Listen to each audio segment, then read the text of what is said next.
पाकिस्तान 'ਚ पंजाबी कॉन्फ्रेंसां दे सब तो वड्डे नैटवर्क पंजाबी नैशनलिस्ट फोरम वालों जी आयां नूं। कामयाबी प्रोग्राम बना के टीम वर्क करन नाल मिलदी है। कामयाबी कल्ले कल्ले कोशिश करन नाल नहीं मिलदी, कामयाबी टीम वर्क करन नाल मिलदी है। कामयाबी टीम बना के रोन नाल या रोला पाण नाल भी नहीं मिलदी। कामयाबी टीम दे नाल प्रोग्राम बना के प्रोग्राम ते अमल करन नाल मिलदी है। गल कामयाबी दी है। कामयाबी लई ਇਹ ਕਾਨੂੰਨ ਕਾਰੋਬਾਰ ਲਈ ਵੀ ਹੈ ਤੇ ਘਰ ਖਾਨਦਾਨ ਬਰਾਦਰੀ ਕੌਮ ਤੇ ਮਾਮਲਾਤ ਲਈ ਵੀ ਹੈ। ਜੇ ਇਹਨਾਂ ਪੰਜਾਂ ਹੀ ਥਾਵਾਂ ਤੇ ਕਾਮਯਾਬੀ ਹਾਸਿਲ ਹੋਵੇ ਤੇ ਵਧੀਆ ਕੰਮ ਹੋ ਜਾਂਦਾ ਹੈ।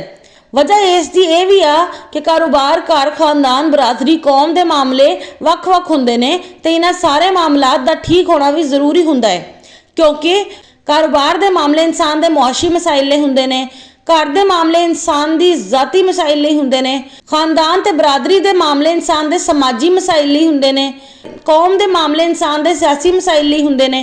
इसलिए यह समझना जरूरी है कि इंसान जे अपने कारोबार के मामले ठीक ना करे तो मुआशी मसाइल में फसिया रहता है, घर के मामले ठीक ना करे तो जाती मसाइल में फसिया रहता है, तो खानदान ते बरादरी के मामले ठीक ना करे तो समाजी मसाइल में फसिया रहता है, कौम के मामले ठीक ना करे तो सियासी मसाइल में फसिया रहता है।